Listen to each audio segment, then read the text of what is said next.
بسم اللہ الرحمن الرحیم۔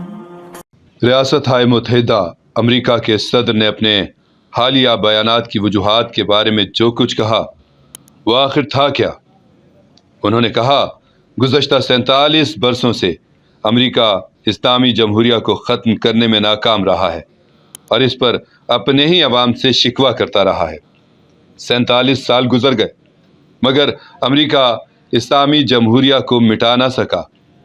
یہ دراصل ایک بہت بڑا اعتراف ہے۔ میں یہ نہیں کہتا کہ آئندہ بھی تم یہ کام نہیں کر سکو گے، لیکن اب تک تو تم ناکام ہی رہے ہو۔ یہ وہ بیانات ہیں جو ریاستہائے متحدہ امریکہ کے صدر کی جانب سے دیے جا رہے ہیں، جن کا میں حوالہ دے رہا ہوں۔ کبھی وہ دھمکیوں کا سہارا لیتے ہیں اور کبھی یہ طے کرنے لگتے ہیں کہ کون سا اقدام ہونا چاہیے اور کون سا نہیں۔ یہ واضح طور پر ظاہر کرتا ہے کہ ان کا مقصد ایرانی قوم پر اپنی بالادستی قائم کرنا ہے، مگر ایرانی عوام اپنے اسلامی اور شیعہ عقائد سے بخوبی آگاہ ہیں۔ وہ جانتے ہیں کہ انہیں کیا کرنا ہے۔ امام حسین علیہ السلام نے فرمایا تھا، میرے جیسا شخص یزید جیسے کی بیعت نہیں کرتا۔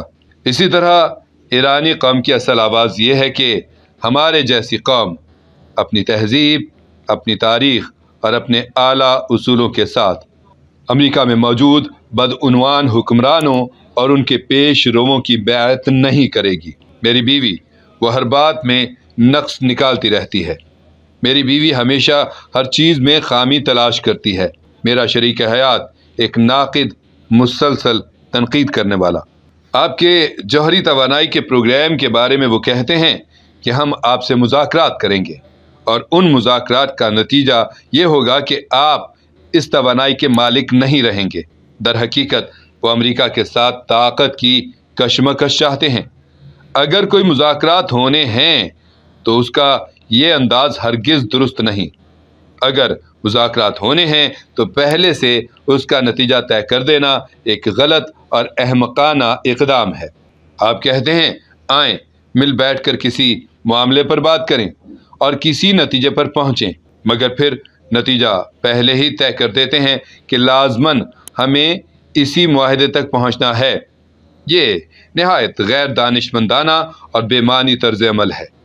امریکہ کے رہنما، ان کے بعض سینیٹرز، خود صدر اور بہت سے دیگر افراد اس میں شامل ہیں، انہیں اپنے مسلسل دعووں اور اعلانات کے نتائج کا سامنا کرنا ہوگا۔ ریاستہائے متحدہ امریکہ کا صدر بار بار کہتا ہے کہ ہماری فوج دنیا کی سب سے طاقتور فوج ہے، لیکن زمین کی سب سے طاقتور فوج کو بھی ایسا کاری وار لگایا جا سکتا ہے کہ وہ دوبارہ کبھی اپنے قدموں پر کھڑی نہ ہو سکے۔ وہ مسلسل اسرائیل کے حق میں خالی دعوے دہراتے رہتے ہیں۔